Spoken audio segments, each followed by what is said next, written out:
piece by piece, and if I even let them take my body to burn it, but am without love, it would do me no good whatsoever. Love is always patient and kind. It is never jealous. Love is never boastful or conceited. It is never rude or selfish. It does not take offense and is not resentful. Love takes no pleasure in other people's sins, but delights in the truth. It is always ready to excuse, to trust, to hope, and to endure whatever comes. Love does not come to an end. The word of the Lord. Thanks be to God.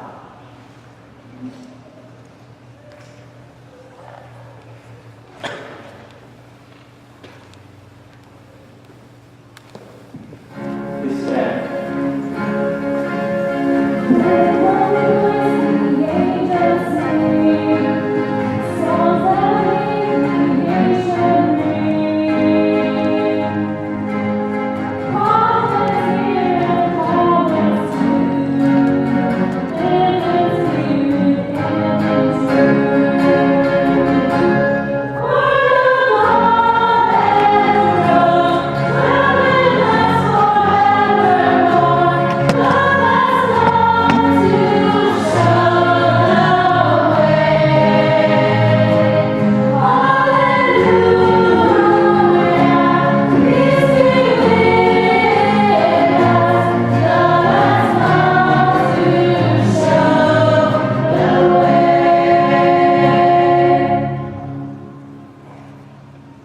Chúa cùng anh chị em.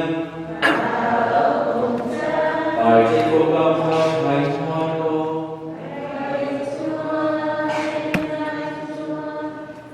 Lúc khởi đầu công trình tạo dựng, Thiên Chúa đã dựng nên con người có nam, có nữ.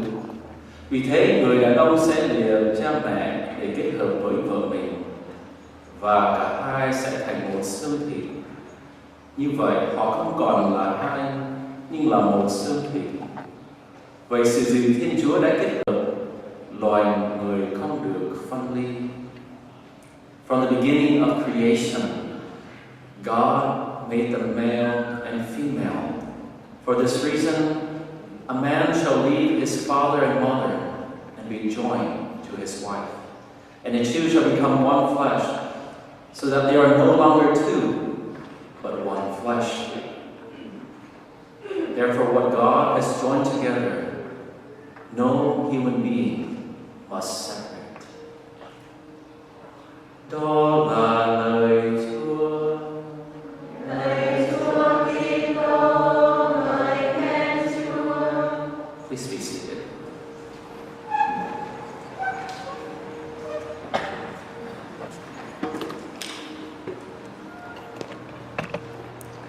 My dear friends, you're so beautiful today, right? You think they're beautiful? Who think they're beautiful? Let's give a big round of applause.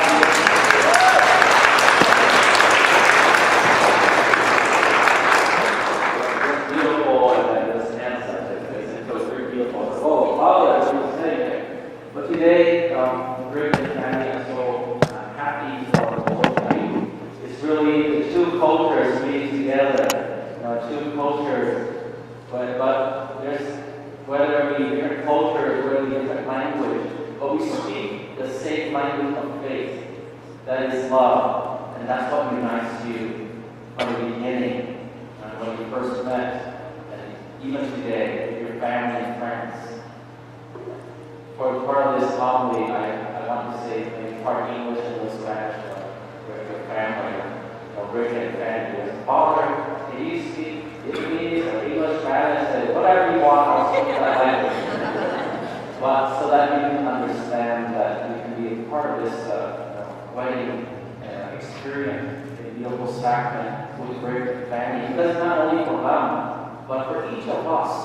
Because we're gathered today, look at all the decoration, the flower and stuff. It speaks about the beauty of God's creation. That's why at the beginning, man, well, father and mother joined to his wife.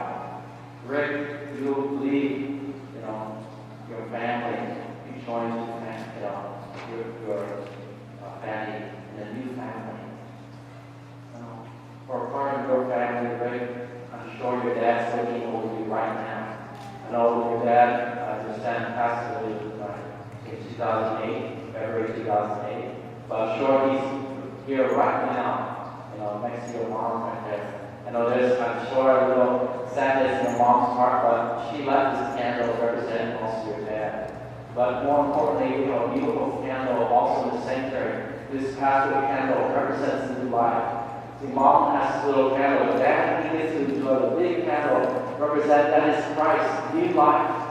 That he's no longer bound by this world, but he transcends all with the love of our God. And so he's right here, right now, with both of you, especially your mom.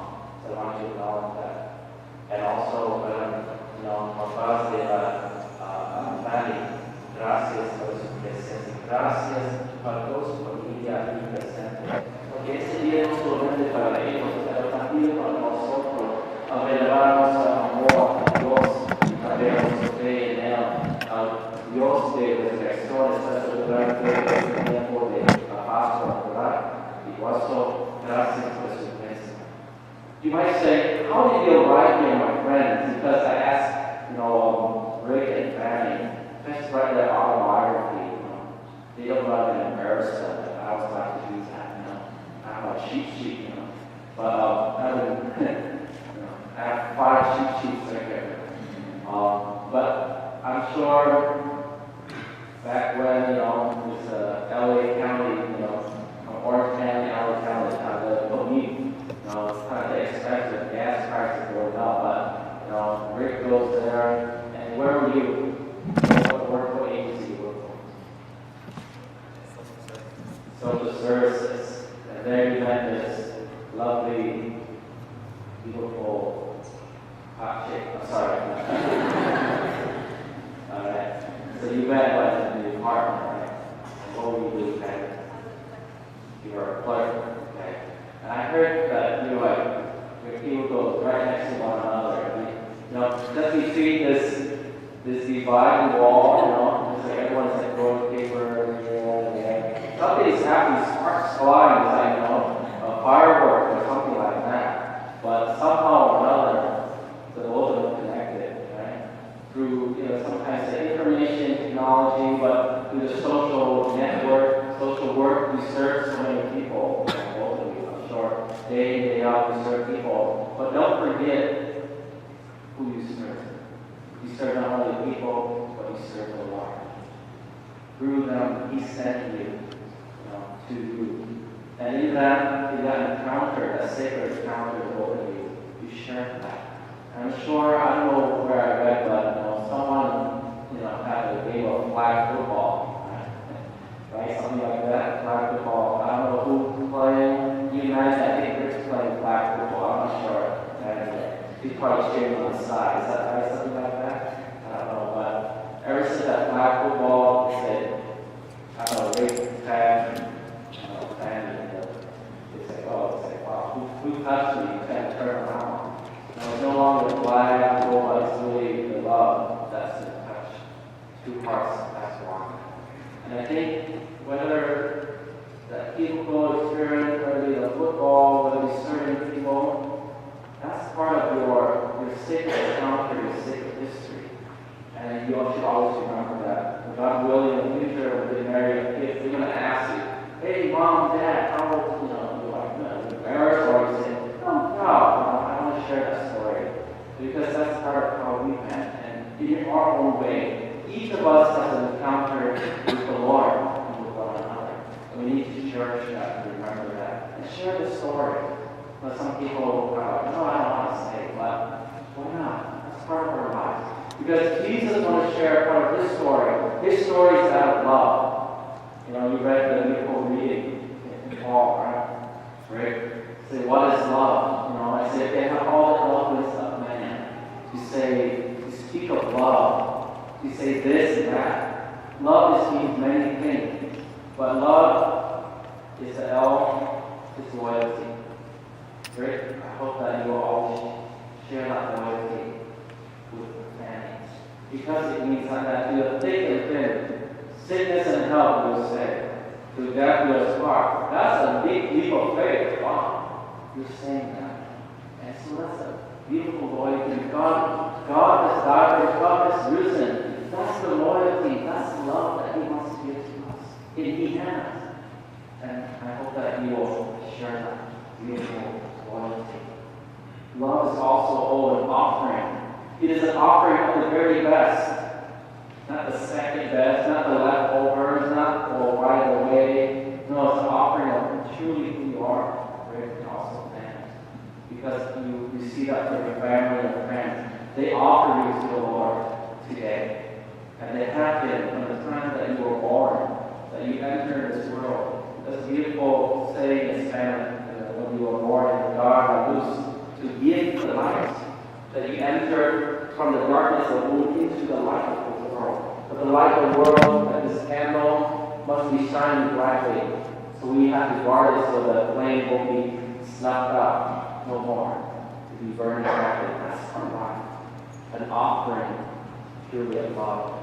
And love is a vehicle of grace. That means you don't just stay still. Your love moves you. Sometimes you do crazy things, right?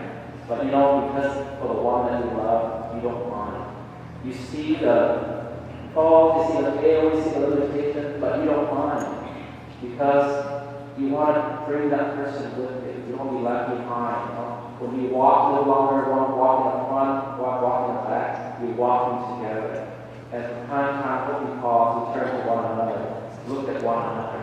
These days we talk with one another, we walk, but we're not talking because everyone has a cell phone. Everyone's cell phone. We're not just like, hey, honey, it's like, oh, just look this way. One here on the cell phone, another here on the other cell phone. And so we walk side by side. We don't pay attention. We're so distracted. How we walk, how we drive, how we eat, how we gather as a family. Don't be too distracted by that, but focus. Search one another. Search one another. Alright. That's good. And love is an embrace. It's embrace of all things. But maybe I'm sure the very first time that the both of you embraced, mom, dad, not both of you. But the first embrace, how did that feel? That love, that energy that, wow, that's truly love. And I hope that you embrace that through all the pain sometimes too. But you experience the joy, that preparation will help you to embrace even the pain, the suffering, the sacrifice. That's an embrace. Because you say, oh, you don't get married when things are beautiful and nice. No, you're married through all things. You embrace Jesus on the cross. He embraced us with His love. You see that. You've heard that. You have experienced that. I hope that you will remember that. Now, of course, your future ambitions, family, you want to be a pharmacist, right? So you want to be prescribing the right dose for people to cure their ailments, their sickness, to get better. But I hope you have a spiritual fear as well. That means prayer, connected to God. That's their little, dose every day. 5 minutes with the Lord, 10 minutes together, prayer. And then, of course, Rick, what you want to continue meditation, get your master's degree somewhere. One day, a master's in what?